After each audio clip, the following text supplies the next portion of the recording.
আসসালামু আলাইকুম প্রিয় বন্ধুরা, আজকে আপনাদেরকে তৈরি করিয়ে দেখাবো চিকেন স্যান্ডউইচ। এই তো আমি পানির মধ্যে আদা রসুন বাটা মিক্স করে নিয়েছি, দিলাম একটু লবণ, কালো গোলমরিচের আর অবশ্যই এই অবস্থায় কিন্তু চুলা অন করে রাখতে হবে। পানিটা হালকা করে সবকিছু দিয়ে মিক্স করে নিয়ে এর মধ্যে দিয়ে দিব রেডি করে রাখা মাংসটা। ব্রয়লার মুরগি দিতে হবে। এর মধ্যে কোনো মশলা ইউজ করা যাবে না, শুধু এগুলাই। তো সিদ্ধ হওয়ার পরে আমি একটু মাংসের ঝোলটা উঠিয়ে রাখলাম, এটা আমার পরবর্তীতে কাজে লাগবে। তো মাংসটা উঠিয়ে আমি পানি ছড়িয়ে নিয়েছি। এই মাংসটা গরম অবস্থাতেই ঝুরা ঝুরা করে কেটে নিতে হবে, যাতে করে এটা অবশ্যই সহজ হবে গরম থাকতে।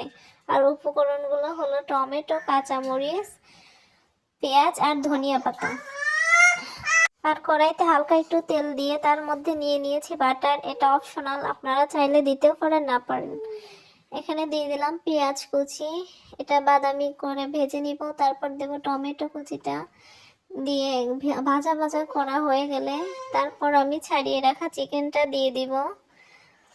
চিকেন দিয়ে হালকা একটু ভাজতে হবে। তারপর আমি এখানে দিয়ে দিচ্ছি গোলমরিচের গুঁড়া, কোনো ঝাল ইউজ করব না আমি এটাতেই। আর লবণ দিয়ে দিয়েছি, দিলাম সয়া সস, এটা আমি হাইকো ব্র্যান্ডেরটা ইউজ করি। তারপর দিয়ে দিলাম টমেটো সস 1 চামচ পরিমাণ, এটা দিয়ে হালকা একটু ভেজে নেব। আর আগে থেকে উঠিয়ে রাখা চিকেনের ঝোলটার মধ্যে আমি দিয়ে দিলাম কর্নফ্লাওয়ার, এটা আমি চিকেন ইউজ করলাম। তারপর দিয়ে দিলাম ধনিয়া পাতা। তো দেখতে পাচ্ছেন একদম আঠালো আঠালো হয়ে গেছে, এটা কর্নফ্লাওয়ার দেওয়ার পরে হবে। আর এই যে আমি ব্রেডটা নিয়ে নিয়েছি, তার উপর মাংসের পুরটা দিয়ে দিলাম, ছাড়িয়ে নিয়েছি। তারপর আমি একে একে সব উপকরণ দিয়ে দেবো। এই তো আমি এখানে দিলাম টমেটো কুচিগুলা, তারপরে দিলাম কাঁচা পেঁয়াজ, ঝালের জন্য আমি এখানে দিয়ে দিলাম কাঁচামরিচ, যেহেতু আমি অন্য কোনো ঝাল ইউজ করি নাই এখানে। তারপর ধনিয়া পাতা। এই তো আমার পুরটা রেডি স্যান্ডউইচের। তার উপর দিয়ে দিলাম স্যান্ডউইচের জন্য আরেকটা ব্রেড উপরে। আর হ্যাঁ, আমি এখানে কোনো মেয়োনিজ ইউজ করি নাই।